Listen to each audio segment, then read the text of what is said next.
Maraming salamat po kayo. Magandang umaga sa ating lahat. Kamusta po ang barangay Balatiw? Ayun po tayo. Excited po tayo sa ating bagong board.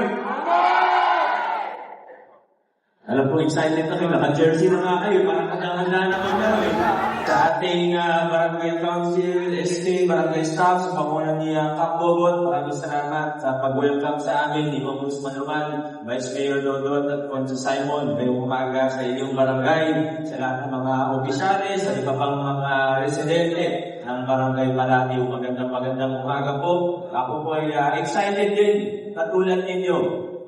Excuse me po, para sa ating bagong multi-purpose and basketball court. Para po sa kaalaman ng lahat, ito po ay nung pagkatapos ng pandemic, nag-usap kami ng ating kapitan. At yun nga po, sabi niya, isa ito sa talagang hindi lang sa gusto, pero kailangan ng inyong barangay. Dahil alam niyo naman po, sa lungsod ng Pasig, lalo na dito sa inyong barangay, hindi naman po ganun karami na yung buildable space, hindi po ganun karami yung mga espasyo. Kaya nung napanggit kanina na sana may iba pang espasyo o ano, hindi na tuwagan sila Kap, sila nakagawan. Saan kaya pwede?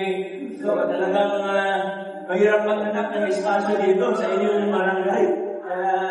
Kung meron man, ano tayo ng tayo kasi talagang alam naman natin. Kaya kung mapapansin ninyo, yung lote na ito, talagang i-maximize natin. Siyempre, kailangan pa rin ng konting setback. Hindi naman pwede na dikit sa mga bahay, mga kabayan.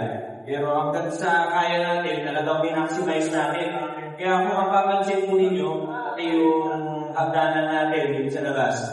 Kasi na, hindi talaga sa yung ideal, pati yung lakad, yung mga steps natin, hindi talaga sa ideal. Pero bumawi naman tayo para sa mga nahihirapan sa hagdanan, yung mga senior, persons with disabilities, mga naka-wheelchair, lalo na, meron naman po tayong elevator. Diba? Pakiusap ko lang po, huwag natin abusuhin yung elevator. Kung malakas naman po tayo at hindi natin kailangan gamitin, mga kabataan natin, gawin nyo ng warm-up papuntang basketball court. Huwag na kayo mag-ganit. Hello? Ano ba tawag? Ano ba yung patch pa dyan? Ano ba? Huwag na natin gamitin yung elevator. Pati ako, hindi ko ba gamitin yung elevator pag nandito ako. Para lang sa mga talagang senior na, mga